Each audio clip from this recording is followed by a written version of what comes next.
The moment my manager called me redundant, the room went quiet in that fake, polite way offices do right before something ugly happens. I didn't know it was a firing meeting when I walked in. No warning, no calendar hint, just a glass conference room, blinds half open, and that tight smile people wear when they've already decided your future. My name is Hannah, 41 years old. The word landed like it had been practiced. We're overstaffed. And honestly, you're the problem. Not loud, not angry. Worse than that, casual. Like she was talking about a printer jam. Then she added it, almost like an aside. Crazy. Just dropped it there and kept going. Eyes flicking to the folder in front of her instead of my face. HR slid the papers across the table without meeting my eyes. The stack was thin. That hurt more than it should have. I remember thinking I should say something smart, something strong. What came out instead was stupid. So, that's it. Nobody corrected me. My badge chirped when I shifted in my chair. Red, not green. That little sound told me more than anyone in that room did. Access gone. Just like that. Mid-sentence, mid-career, outside the glass. Interns pretended not to watch. One didn't bother pretending. He looked straight at me, then looked away fast, like he'd been caught staring at a wreck. I stood there too long. Long enough to feel the power drain out of the room. Long enough to realize nobody was going to stop this. Long enough to hear my manager say something about staying professional, which almost made me laugh. I swear, if you've ever been fired and told to stay professional, you know how fake that word feels in your mouth. I walked out carrying nothing but my phone, hands shaking, breath coming too fast. The elevator ride down felt longer than it should have. Before I even stepped outside, I checked one thing. Just muscle memory, the state portal, the operating license registry I'd managed for years. My name was still there. No backup, no secondary contact, just me, alone. The story you're about to hear is a fictional work created by the writing team at Revengeaita. While inspired by real workplace dynamics, characters and events have been dramatized for storytelling purposes. Each story carries its own message and does not repeat across episodes. I stood on the sidewalk staring at my screen, the city moving around me like nothing had changed, and realized they'd taken my job without touching the one thing that actually kept their doors open. The door barely closed behind me before I opened my laptop. No shoes off, no coat down, just straight to the table like if I moved fast enough, this part might rewind. The login screen loaded. I typed without thinking. Muscle memory.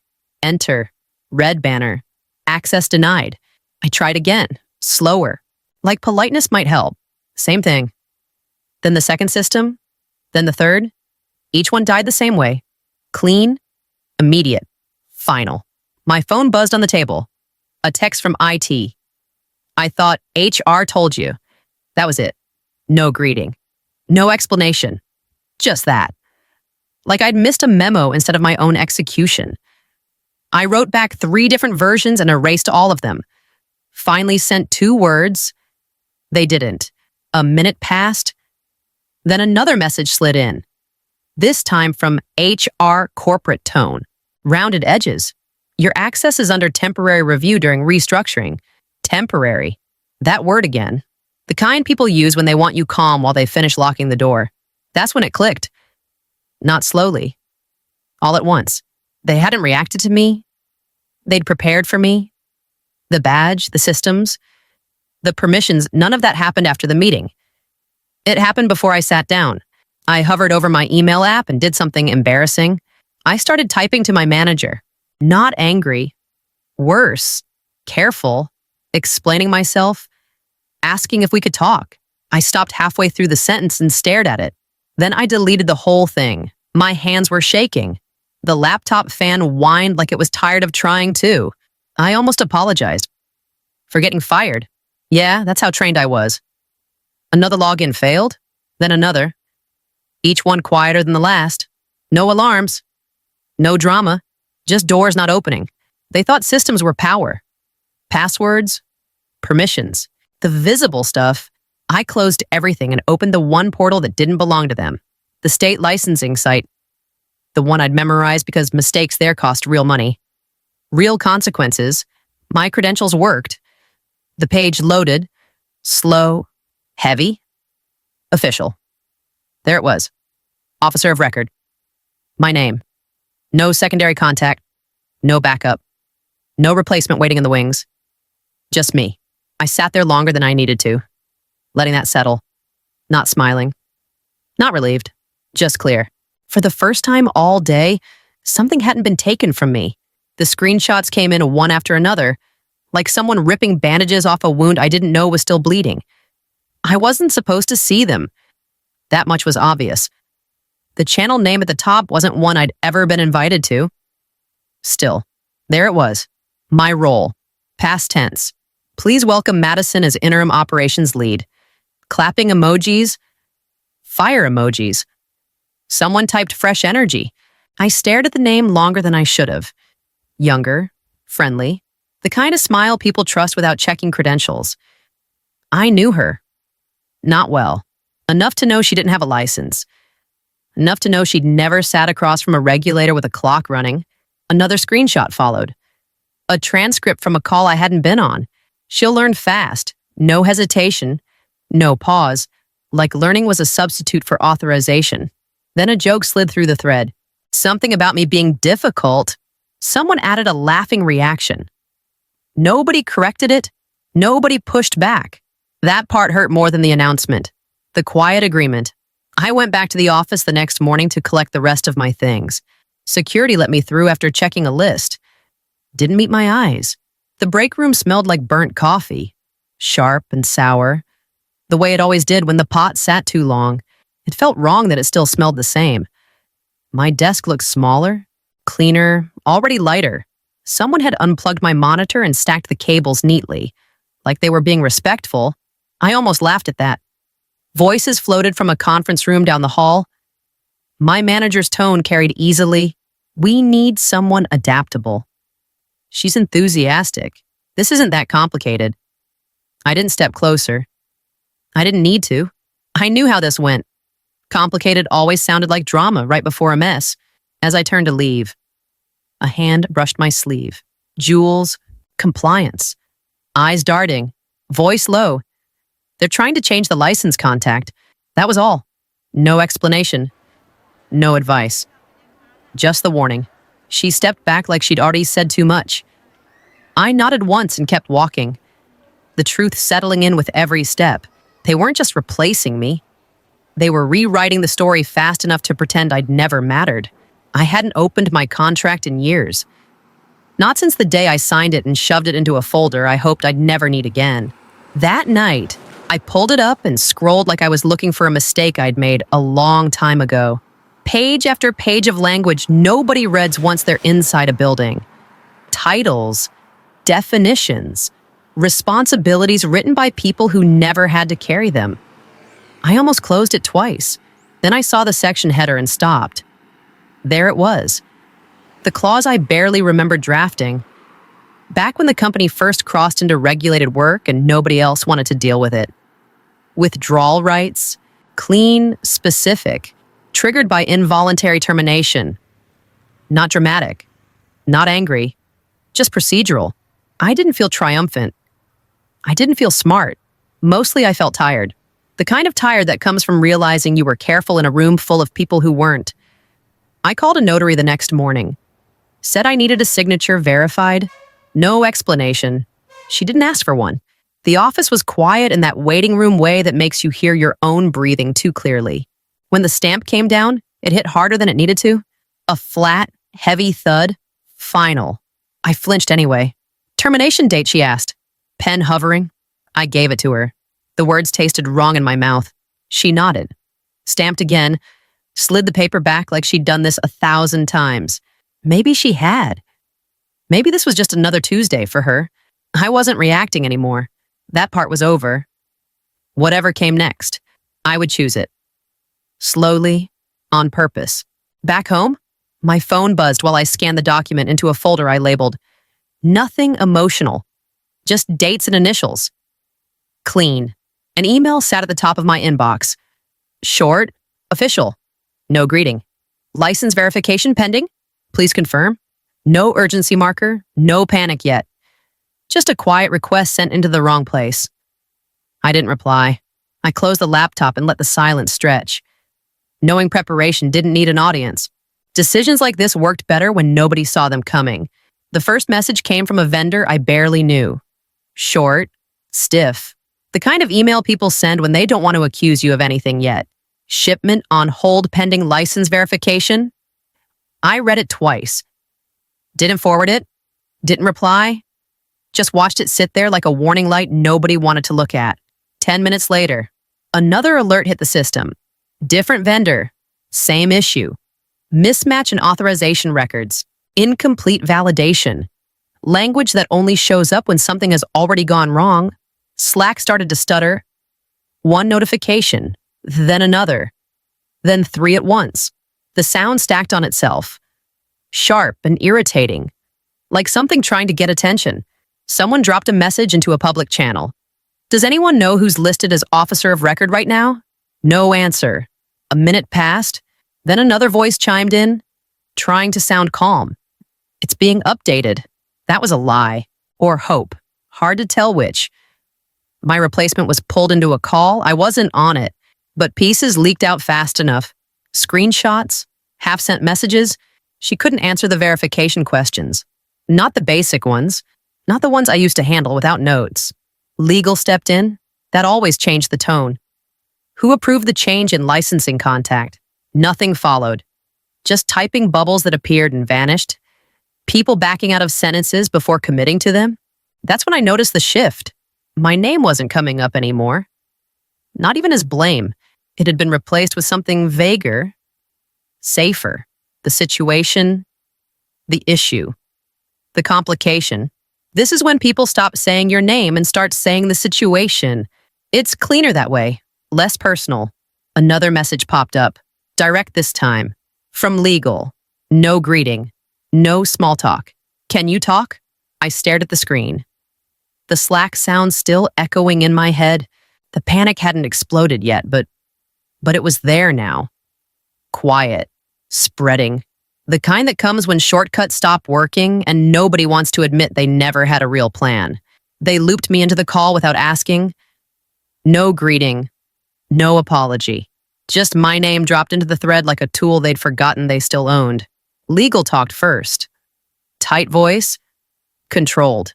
We're seeing verification failures across multiple vendors. IT came in right after. Hesitant. You could hear it even through the silence between words. The license reassignment didn't finalize.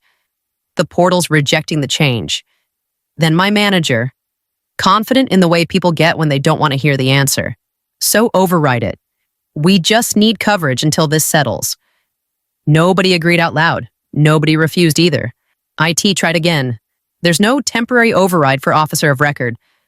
That field is locked. A pause. Longer this time. Do it anyway. That was the moment. Not loud, not dramatic. Just a line crossed like it had been crossed before, probably more than once. Fingers moved. Commands entered. Someone typed faster than they should have. I heard the click of a keyboard. Sharp, final, and then nothing. The call went quiet. Not dropped, just empty.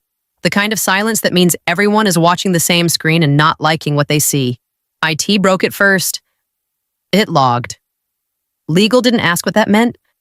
They already knew. Logged were state level. Nobody spoke after that. The manager exhaled hard, like annoyance. Like this was still a technical inconvenience and not something with teeth. I wish I could say I felt satisfied. I didn't. I felt sick.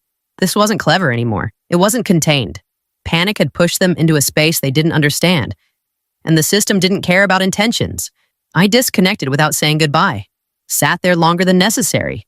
Let my hands rest flat on the table so they'd stop shaking. The email came in less than 10 minutes later. Official header. Clean formatting. No emotion. License integrity review initiated. State compliance flagged the account pending investigation. I read it once, then again. No fireworks. No victory. Just confirmation. They hadn't fixed the problem. They'd proven it existed. I wasn't in the room, but I didn't need to be. The shift traveled fast. Faster than rumors usually do. Someone forwarded me the internal briefing agenda by mistake. No message. Just the attachment. 10 minutes later, another ping. He's back. The CEO had just returned from vacation. Photos were still floating around from his last post. Sunburned, smiling, confident enough to leave a company alone for a week and assume it would still be standing when he got back.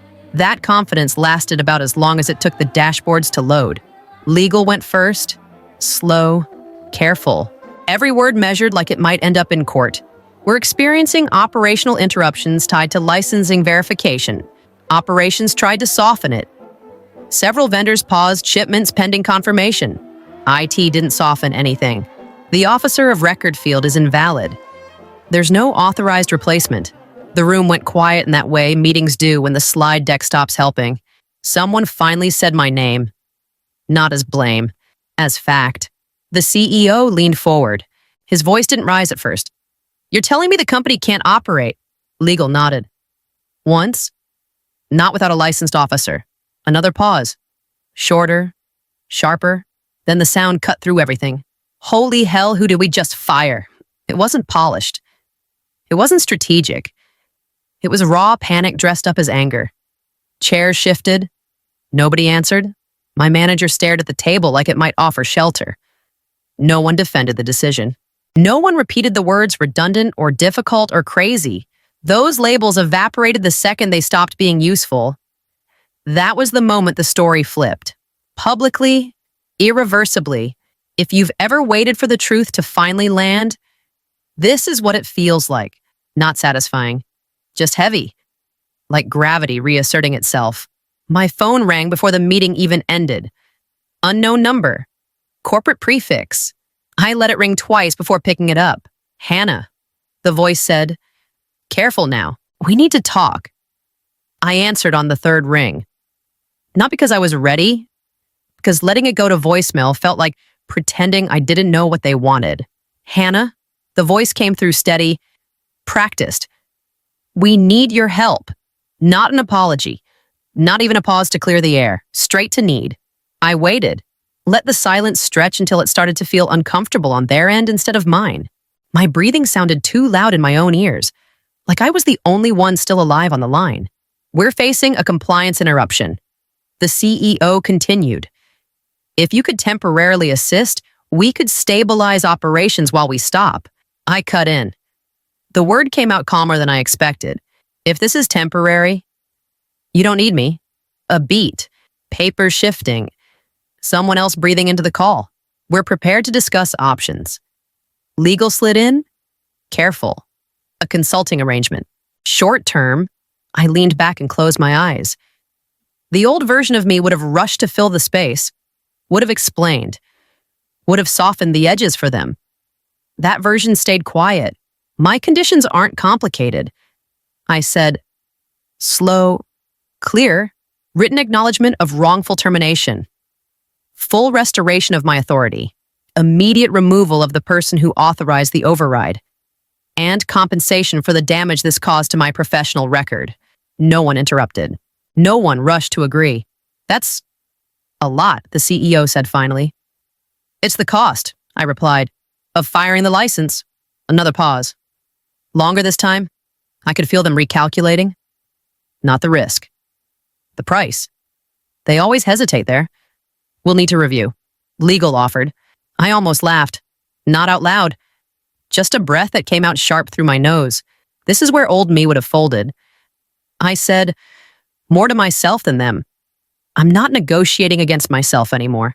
The line stayed quiet. Then the CEO again. Softer now. We'll get back to you.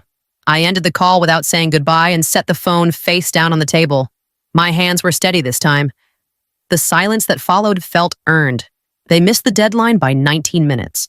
I knew because I was watching the clock instead of my inbox. The message they promised never came. No counteroffer. No acceptance. Just silence stretched thin enough to snap. I opened the portal and logged in the way I always had. Same credentials. Same screen. My hand hovered longer than it needed to. Not dramatic. Just human. It shook anyway when I clicked submit. Withdrawal confirmed. The page refreshed once.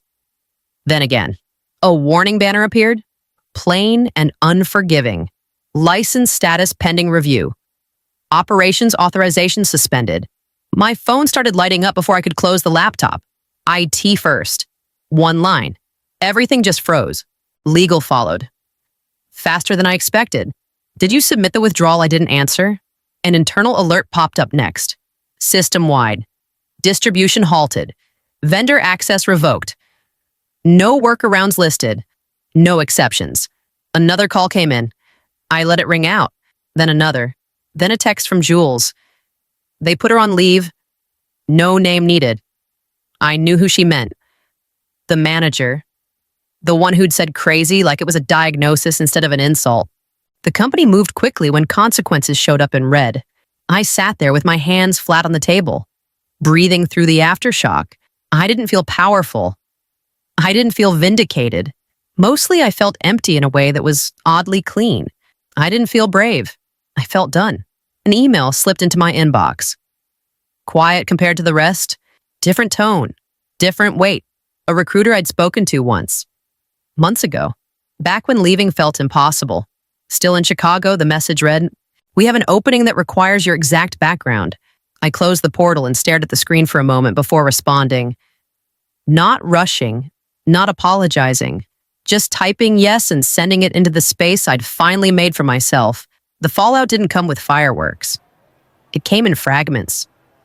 A forwarded email from a client I recognized immediately. Contract paused pending compliance review. Another one after that. Then a third. Different tone. Same outcome. People don't argue with regulators. They leave quietly and pretend it was always part of the plan. The official notice landed 2 days later. Compliance review opened. Scope broad. Timeline undefined. The kind of language that keeps executives up at night. Someone texted me a single sentence. She's gone. No celebration followed it. No relief either. Just confirmation. The manager who'd called me crazy, who'd signed off on shortcuts she didn't understand, was terminated that morning. Box carried out. Access cut the way mine had been. Fast, clean. I didn't respond. My first day at the new company was almost boring. No speeches, no announcements. Just a badge handed over without ceremony and a desk that wasn't already cleared for me. When the monitor powered on, it made a low hum that filled the quiet space. Steady. Reliable. I let it sit like that for a second before logging in. The CEO stopped by later. Didn't sit. Didn't perform. "We don't need heroes," he said. "We need someone who knows when not to cut corners." I nodded. That was enough. I still think about going back sometimes. Not because I miss them. Because the old version of me learned how to survive by staying. That instinct doesn't disappear overnight. That scares me more than anything. Before I shut down for the day, I wrote something on a small scrap of paper and taped it under my screen. Not for motivation. Not for revenge. Just a reminder I could see when I needed it. I wasn't redundant. I was the license. The lesson I'm carrying forward is simple and uncomfortable. If your value only exists in other people's approval, they will erase it the moment it becomes inconvenient. Real power isn't loud. It's written into systems, into boundaries, into the quiet choice to walk away when staying costs you yourself.